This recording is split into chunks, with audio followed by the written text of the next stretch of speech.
first Hangout, we'll discuss ways to ensure meaningful participation of concerned communities when there is a possibility that business operations may impact on their human rights.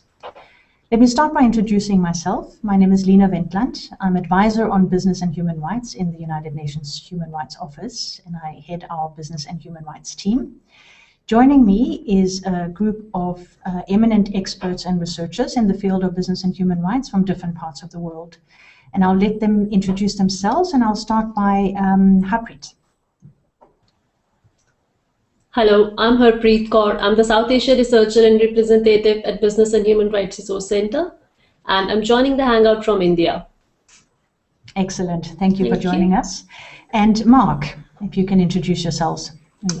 Hello, hi, my name is Mark Hodge. I'm the Executive Director of the Global Business Initiative on Human Rights, and I'm joining the Hangout from the UK.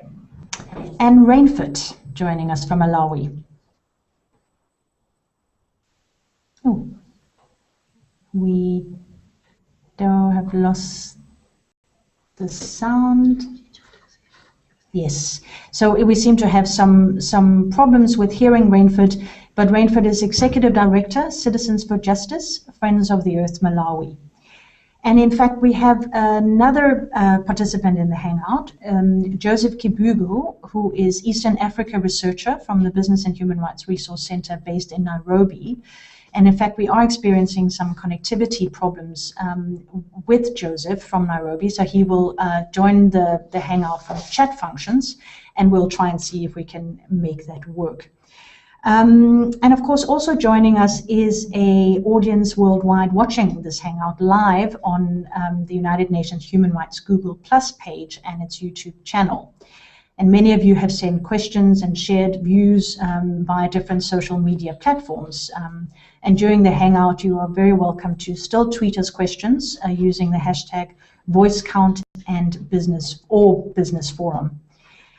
Now, at the core of the business and human rights agenda is the need to ensure that the rights of people are not impacted by the activities of business.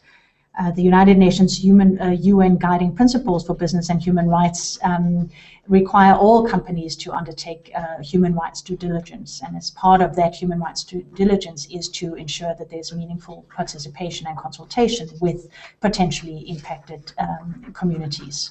But the question before us today is how to do that. How do we ensure effective participation, including of individuals and communities who are most marginalized or most at risk of being excluded?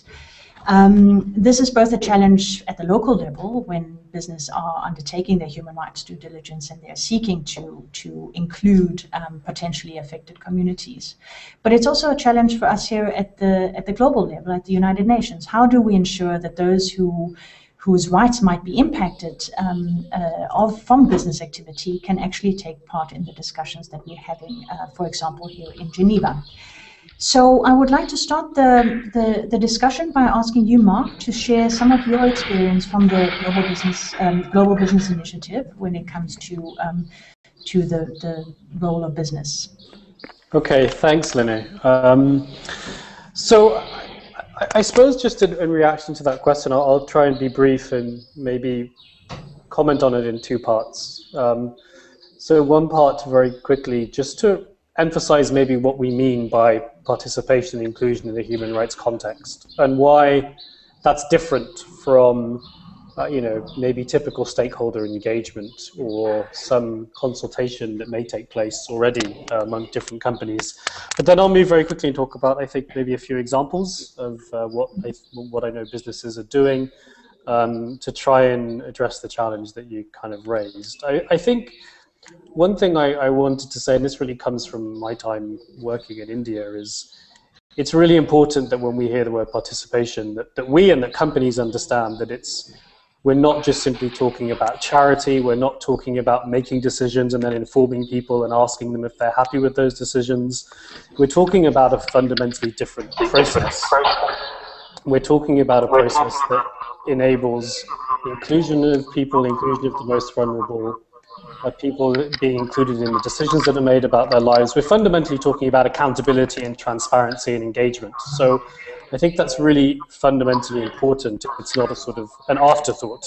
And that's why the guiding principles integrate questions of participation and engagement with affected stakeholders through every part of the due diligence process. And of course, it's fundamentally grounded in human rights. So it's grounded in people's right to information. It's grounded on people's freedom of expression and freedom to, assemble peacefully. In the workplace, there's a whole history of engagement around participation to do with collective bargaining and freedom of association. And also there's a right to be heard when things go wrong. So so participation is not simply a consultation tick box exercise. It's a fundamentally different process, I think, when we talk about it in the human rights sphere. And I say that because I think that's a lot of the work that companies have to do and are trying to do, is moving from maybe simple, superficial consultation into deeper consultations that really engage communities into the process. So maybe a few examples. I know we don't have long, so I'll press on. Yeah. I guess what I would say is that I think companies are realizing two things. One is they're realizing they more deeply need to understand the context they're operating in. Both in terms of the different types of groups that are there, whether people are being marginalized for religious purposes, whether it's indigenous populations, whether it's a gender, region, or caste issue. But I think companies are also realizing that communities are not homogenous. And we were in Kenya recently, and Joseph was there with us, one company saying that they operated in an environment where effectively they had about 42 different tribes that made up the local community, all had their own historical differences and dilemmas. So I think as we approach this, it's important to realize some of the challenges that companies are facing just to understand who they're dealing with in the first place, and that's important. So what are companies doing? And this is a very quick reaction. I think some companies are asking NGOs to go away and do assessments of particular situations and undertake interviews, and allowing those NGOs to basically report publicly and to engage openly with those communities. But I think other companies do other things. If you look, I think we're looking at things, we look at a lack of process, a lack of structure in certain communities and situations. Some companies are starting stakeholder panels. So there's one company that we work with that has about 73 community advisory panels around the world, and they fundamentally focus on how to make sure those voices that are not heard are part of those conversations. And so if you like, it's sort of creating a governance mechanism. And there's there's people working on grievance mechanisms, and then I think the last thing I would say is that companies are also trying to understand if people are vulnerable, are they made vulnerable by the actions of other people, whether that's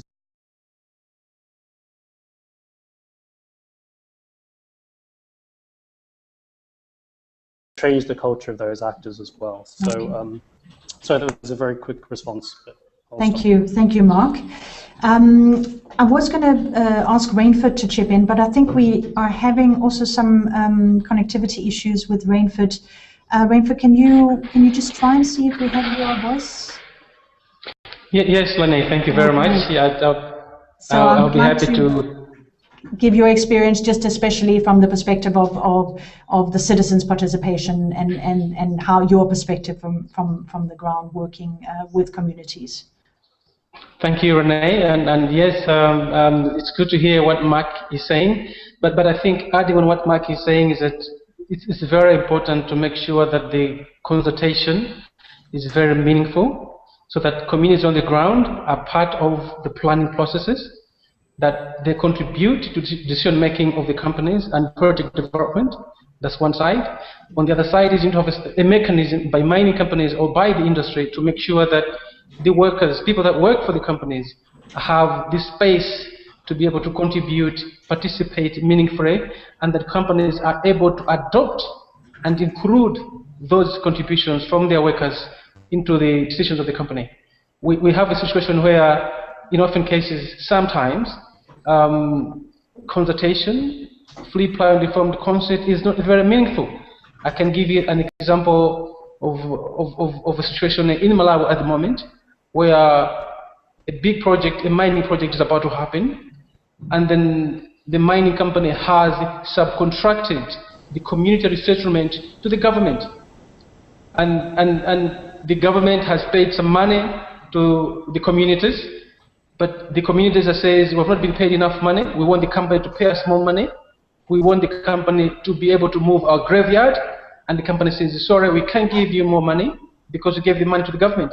So in often cases, you have situations where there is a misunderstanding between communities and communities and government, because there's not enough space for these three parties to come together on the same table, have a discussion, and agree. And I think that's where the GPs come from. I think that's where the GP steps in to make sure that there is enough space for industry, communities, government, and civil society are able to sit on the table to make the consultation very meaningful.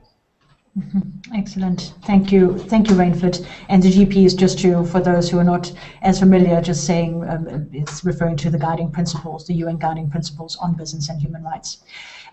We received quite a number of tweets about making businesses part of the global efforts to fight fight human trafficking, and the requirement that business undertake human rights due diligence that is laid out in the UN guiding principles also requires that business are not contributing to human rights violations in the context of human trafficking.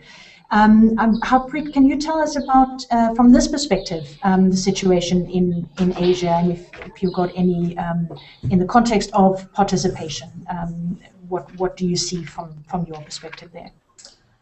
I think I would start by saying that globalization has contributed a lot to human trafficking. Many businesses in Asia can actually be categorized as unorganized sectors, and therefore trafficking of men, women, and children is of great concern here.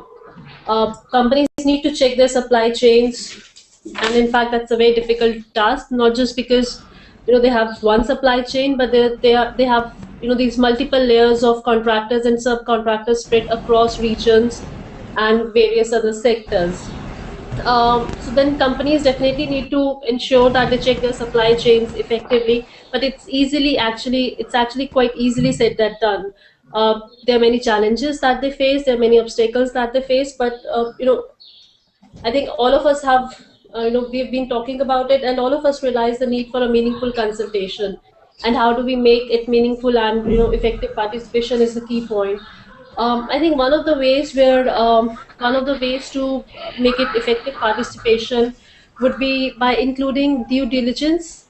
Actually, by conducting due diligence that needs to be truly right-based, where all the people have opportunities to be heard, irrespective of their gender, religion, or caste or groups, and where all these impacted communities are not represented by just one or two people, but then opportunities are given to be heard for everybody else. Many times, right now the business and human rights debates, I think, is mainly dominated by West, and one of the major reasons is and access to the business and human rights guidelines, reports, and material in English language. One of the ways we could really make participation effective would be, I think, UN really needs to kind of work on getting all this material available in the local language. I think that's one way to kind of really do one way to promote effective participation. It's much easier said than done, because definitely the translations is a very resource-intensive process. But I think unless people understand the language, they need the language they're talking, I think it'll really be difficult to ensure effective participation and inclusion of the communities. Yeah. Thank you. And this issue of translation is certainly one that we from the UN side also is facing in our work on this issue, that we have certain reports that are translated into the 6 official UN languages, but of course these issues take place in very many other areas and language groups, and that in itself can contribute to exclusion. So just moving on a little bit, our Google Plus Hangout series is part of the Make Your Voice Count social media campaign for Human Rights Day 2012. The theme is about inclusion and the right to participate in public life. And talking about participation, we are really excited that we have over 900 participants that have registered for the upcoming first annual forum on business and human rights that take place in Geneva from the 3rd to the 5th of December. This year, the focus of the forum is to discuss and dialogue around the challenges and lessons learned on implementation of the UN Guiding Principles on Business and Human Rights that was endorsed by the United Nations Human Rights Council in 2011. So a lot of people from around the world will come to Geneva, as I said, over 900. But despite our best efforts to be as open and inclusive as possible, and despite the fact that some donors have very generously paid for us to bring a number of participants from the Global South to Geneva for the forum, much more can and should be done in that respect, because this is a global discussion that affects very much people on the ground, and we need to try and see how we can best bring in as many of those voices from the ground as possible. We were going to bring in Joseph on this question, but because of the connectivity issue, we are not able to do so. So instead, I will move on. We received, as I mentioned earlier, a number of questions from Twitter for this Hangout, and one of the questions from Sarah Becker was what you are discussing at the forum. So if I can just carry on a little bit longer on that. I said it's focused on different aspects of the UN Guiding Principles in a multi-stakeholder fashion, discussing different elements, both in concerning the role of government, what is it that states have to do, and what are the implementation challenges and lessons learned in relation to the state duty to protect against human rights abuses as laid out in the Guiding Principles. There are also a range of sessions that deal with different elements of related to the corporate responsibility to respect. So business and stakeholders will discuss experiences, some of the ones also that Mark referred to in his intervention, in due diligence, in ensuring participation, in how to do consultation with stakeholders, as well as panel discussions specifically on how to ensure access to effective remedy, both judicial remedies but also non-judicial remedies, operational level remedies. So it is really a very broad sweep of discussion. We'll have also sessions on business and conflict, the role of business and conflict. We'll have sessions on the principles for responsible contracting, so the role that states can play when it comes to ensuring that their international investment treaties, etc., does not have an adverse impact on human rights when they are being implemented, etc. So it's a broad menu, and as I said, we're very pleased with the amount of interest that has been. Another question, and I would maybe pass that on first to Mark and then maybe Reinford as well, from Maria Nikolova. How do companies ensure human rights awareness among their staff? And Mark, do you want to say a few words about that? Sure, I can. That's a great question, and I think it's a great question in this situation because, of course, Lene, part of the challenge is not only individuals on the grounds that are impacted, be it understanding and being involved in the process. It's those managers and individuals on the ground from companies understanding what they need to do as well, and that's that's a big gap that I think we need to make progress on. So.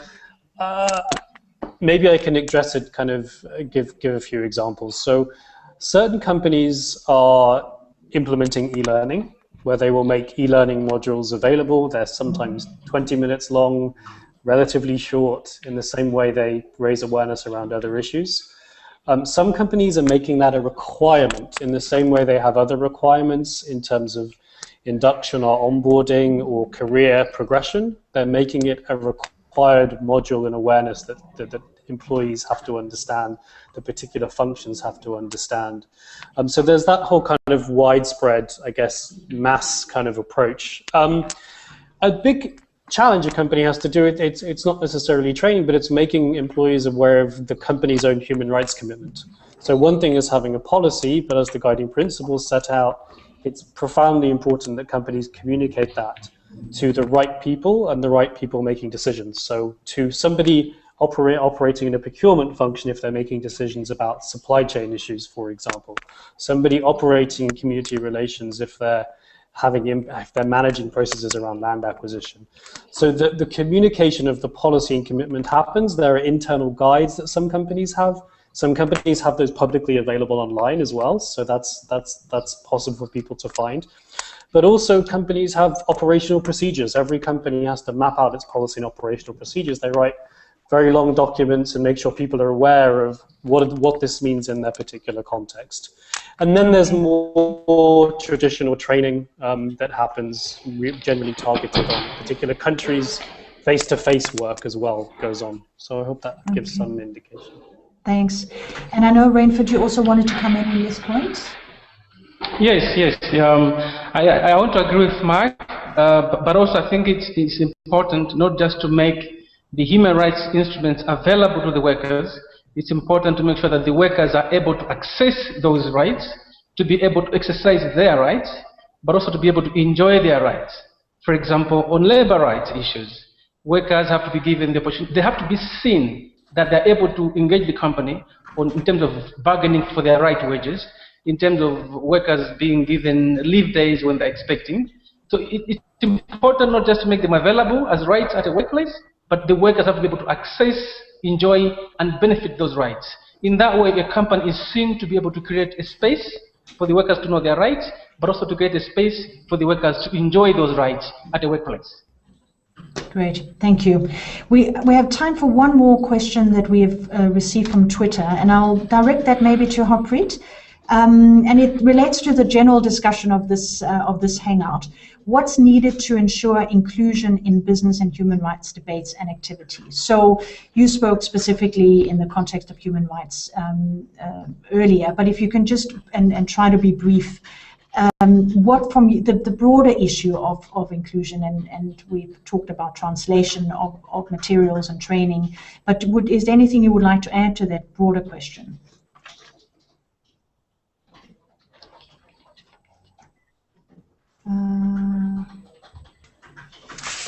Yes, I think you're on now. No, we can't hear you. Sorry, have you?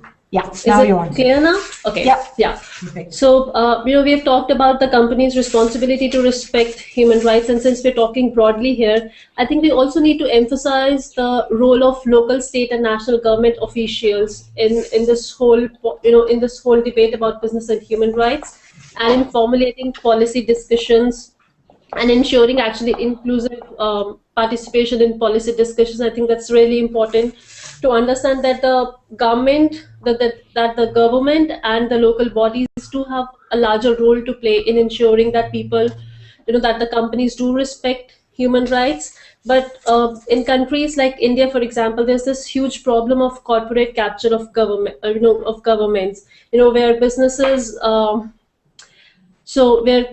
where companies have connections with the governments, and it also points to ownership of companies by government officials and their families. Regulations drawn from the industries they regulate, corporate funding of political campaigns, etc. So I think we also need to highlight the role of state to protect the human rights of the impacting communities. I think that's really important. Okay, great, thank you. We're coming to the end. I'll just like to give all of you a chance to just say very briefly any additional comments or any last words. And I'll maybe start with you, Reinford, just very briefly. Yeah, thanks, Renee. I think the global principles are providing the space for the industry, for government, for CSOs to sit on the same table and talk about interests that speak to all the three parties. And I think we should all provide space for that. We should promote the global principles. And I think that's what I can leave it for now. Thank you. Thank you so much. Mark? I muted myself. I would just support Reinford. I think the guiding principles create a space and a dialogue. I think we bring people together in a powerful way. I also think one last thought is partly the challenge is bringing people to Geneva, partly the challenge is bringing Geneva to the people.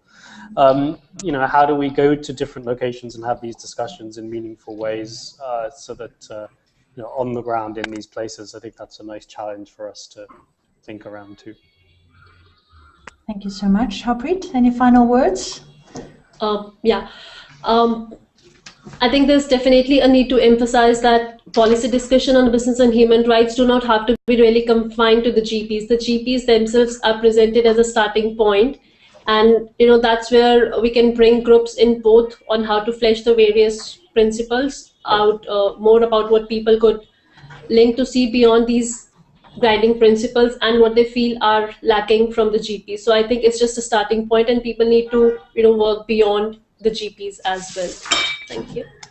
Thank you so much, and thank you for joining us today. And we're very sorry we weren't able to bring in Joseph. Just this hangout will be posted on YouTube afterwards, and let's keep the conversation going. Make your voice count for human rights. Don't miss our next hangout, which will be on November the 30th, about inclusion and participation of people with disabilities. And stay tuned for more on the Forum on Business and Human Rights. Follow us on Facebook and Google+. Search for United Nations Human Rights or the hashtag voice count. Thank you so much for joining us, and until next time.